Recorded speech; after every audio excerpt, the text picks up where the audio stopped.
네, 이렇게 주식과 산업, 부동산 분야까지 지난 1년간 정부의 정책들을 돌아봤습니다. 문재인 정부는 출범 초기부터 일자리 정부를 표방을 하고 있죠.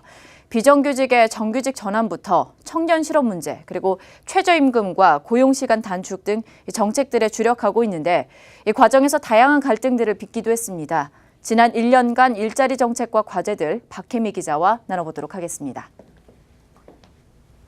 네, 박 기자, 우선 1년 동안의 이 고용 노동 정책 어떤 성과들이 있었다고 볼 수 있을까요?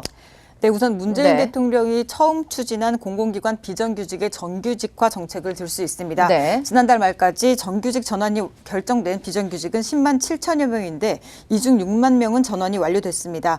지난 3월에는 근로기준법이 개정돼 주 최대 노동시간이 68시간에서 52시간으로 줄어듭니다. 300인 이상 사업장은 올해 7월 1일부터 당장 시행을 해야 하는 상황입니다.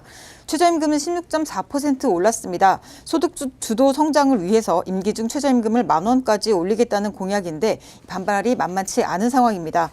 정부는 소상공인과 영세 사업주에게 일자리 안정 자금을 통한 임금 인상 부담을 지원하고 있습니다. 이 밖에 산업재해 대책과 부당 노동행위 수사 강화 등 그간의 불합리한 노동시장 관행을 개선하기 위한 제도들을 추진 중입니다. 가장 큰 성과는 사실상 멈춰 있었던 사회적 대화가 경제사회노동위원회 재편으로 재개된 점입니다.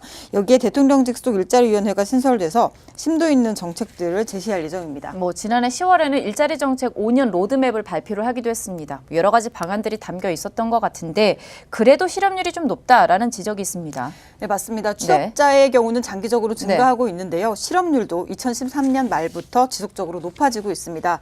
전문가들은 현 정부의 고용노동 정책이 상황을 악화시켰다고 보기에는 아직 무리한 추론이라고 분석했습니다. 그렇다고 취업자 증가율 둔화 추세가 나아졌다고 보기도 어렵다는 평가입니다. 최근 고용 동향은 산업 구조의 변화와 고용의 중장기 추세를 반영하고 있는 만큼 이 경제 산업 정책을 함께 들여다봐야 한다는 지적입니다. 특히 이 하도급 시장과 같은 경우에는 구조 자체가 좀 불균형하기 때문에 임금 격차가 발생하고 일자리 기피 현상으로 이어진다는 겁니다. 전문가의 말 직접 들어보시죠.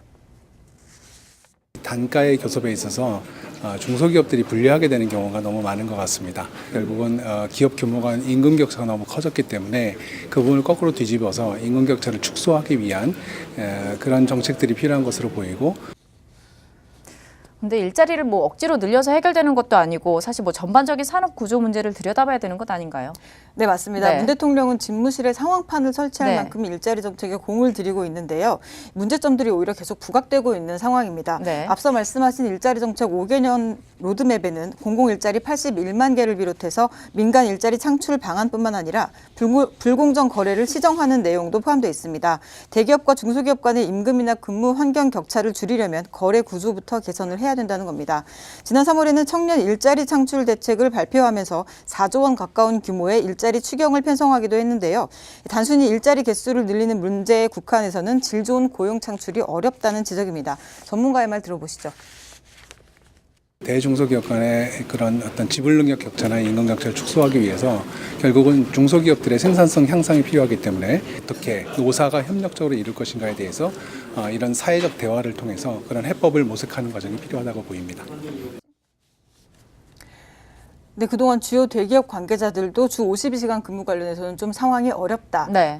일부는 이미 준비를 해왔다는 입장도 있었지만 절반은 좀 문제가 된다, 난감하다 이런 입장입니다. 네. 중소기업이 우리나라 기업의 98%를 차지하고 있는데 사실 이런 경우에는 인력 채용에도 또 부담을 느낄 수밖에 없고요. 네. 노조에서는 또 임금이 줄어들 우려를 제기하는 등 좀 총체적 난국인 상황입니다.